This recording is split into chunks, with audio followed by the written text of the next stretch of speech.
Oh, what's up there, brothers? Listen, I've been thinking a lot about time, brother. Time marches on. The hype train is coming on strong, and we got a new set, September 26th. It's Universes Beyond, and that's Marvel's Spider-Man. Spider-Man's kind of a rich vein to be mined for a magic set. There are tons of villains, there are arch-villains, there are timelines, Spider-Man versions across the multiverse. Seems neat.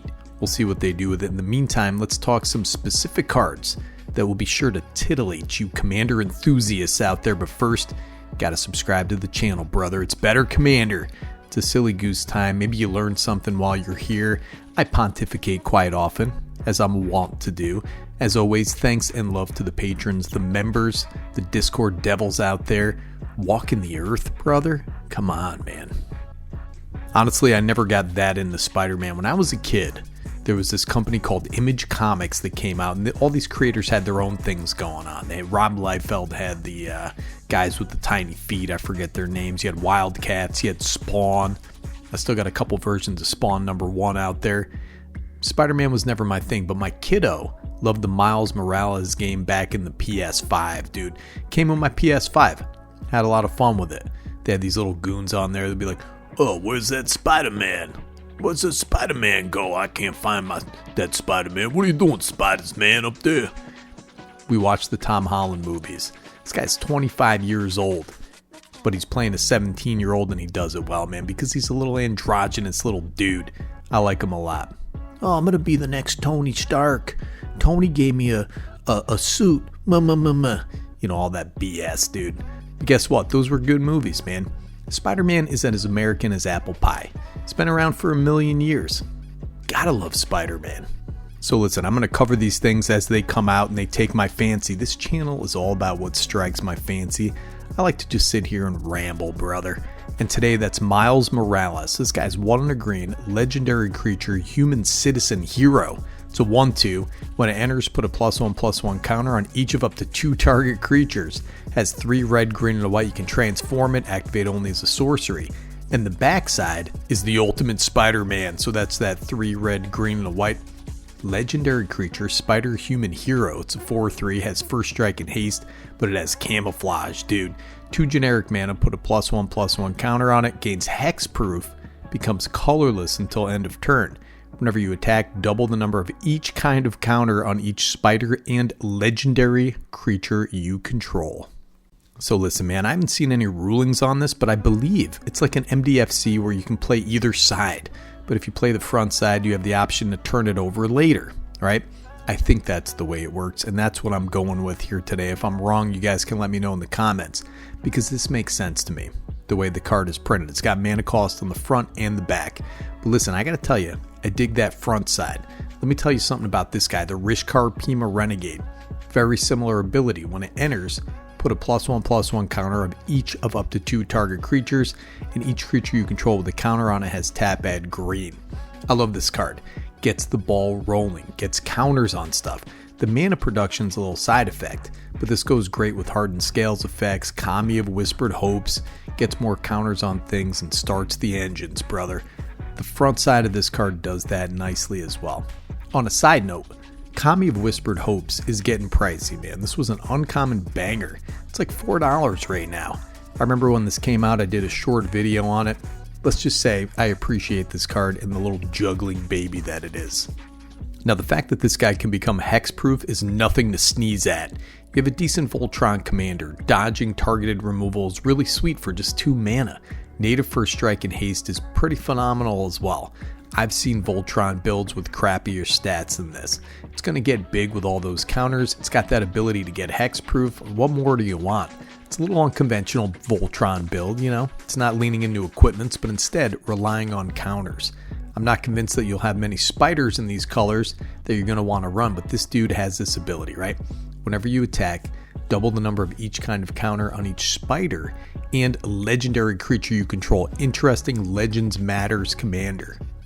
But as far as spiders go, it does interact nicely with this guy, the Twitching Doll. Add 1 mana of any color, put a nest counter on this creature, sacrifice this creature, create a 2/2 green spider creature token with reach. For each counter on this creature, activate only as a sorcery. Pretty cool, man. Gets those nest counters, Spider-Man's going to double those things up. It's been pretty great. Mana Dork has been pretty nasty in a variety of decks, as well as just being nasty in general, dude. Just looking at the art, it's pretty nasty. It's going to be more that this interacts nicely with in the main set. You're going to see more spiders and things like that, but we're going to cover those as they arrive. We're still in spoiler season here. In the meantime, we've got some legendary creatures that you can slot in. Adding red makes this a silly deck. Legends Matter is a pretty legitimate archetype if you ask me. So where's the intersection of legendary creature encounters matter? Well, it's right here at Cranko, Tin Street, Kingpin. This guy's 2 in a red, legendary creature goblin. It's a 1/2. Whenever it attacks, put a +1/+1 counter on it, then create a number of 1/1 red goblin creature tokens equal to its power. This could get nasty real quick, man, with all these goblins cavorting in the night, dude. Sometimes I go outside, I see a bunch of goblins cavorting. I call the police, brother. But we're going to keep this legendary creature trainer rolling with Vorinclex Monstrous Raider. If you got a spare $40 or you have a printer, you can proxy this guy up. So this guy's a big old 6/6, trample and haste. If you would put 1 or more counters on a permanent or player, put twice that many of those kind of counters on that permanent or player instead. If an opponent would put 1 or more counters on a permanent or player, they put half that many of each of those kinds of counters on that permanent or player instead, rounded down. You get that little nerf for people over there. This would be a nasty include, especially if you had some creature tutors to consistently get it out. I can see this being a key part of your strategy. And listen, man, you got some sweet enablers here. You got Gwenna, Eyes of Gaia, you got Lae'zel, you got Marwyn.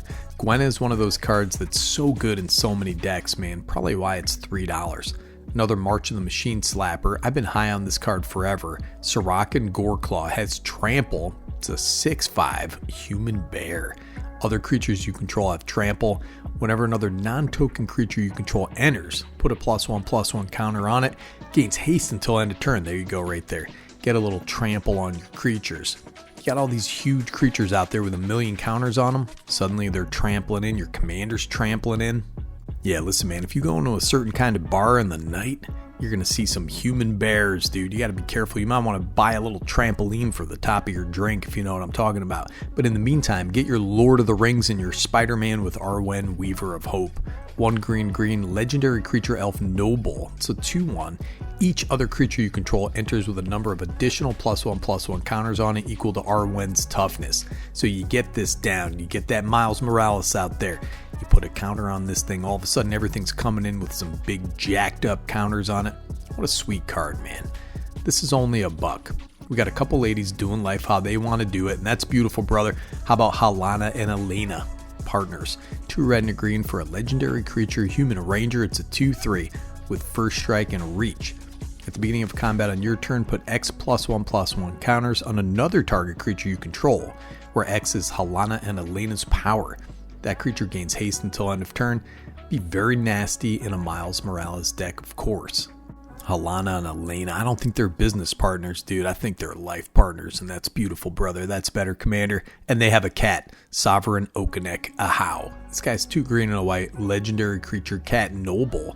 It's a 3/4, has ward 2. Whenever this guy attacks, for each creature you control with power greater than that creature's base power, put a number of +1/+1 counters on that creature equal to the difference. So say you have some creature out there with 3 counters on it, +1/+1 counters. All of a sudden that's 6. Look at this guy, man. He's got his tiny cat shield. People love cats. They seem like parasites to me. They carry around parasites, brother. I don't like them. They poop in my house. That's disrespectful. And of course, you have this very powerful card, Shalai and Halar. 1 red, green, and a white legendary creature, Angel Elf. It's a 3/3. Has flying and vigilance. Whenever 1 or more +1/+1 counters are put on a creature you control, Shalai and Halar deal that much damage to target opponent. This is a combo piece with all will be 1, which would be a great include in this deck as well. It's about $10. Get this thing big. Start slapping counters down, doubling counters, increasing counters. You got a win con right there. Finish some bros off with direct damage. It's fantastic.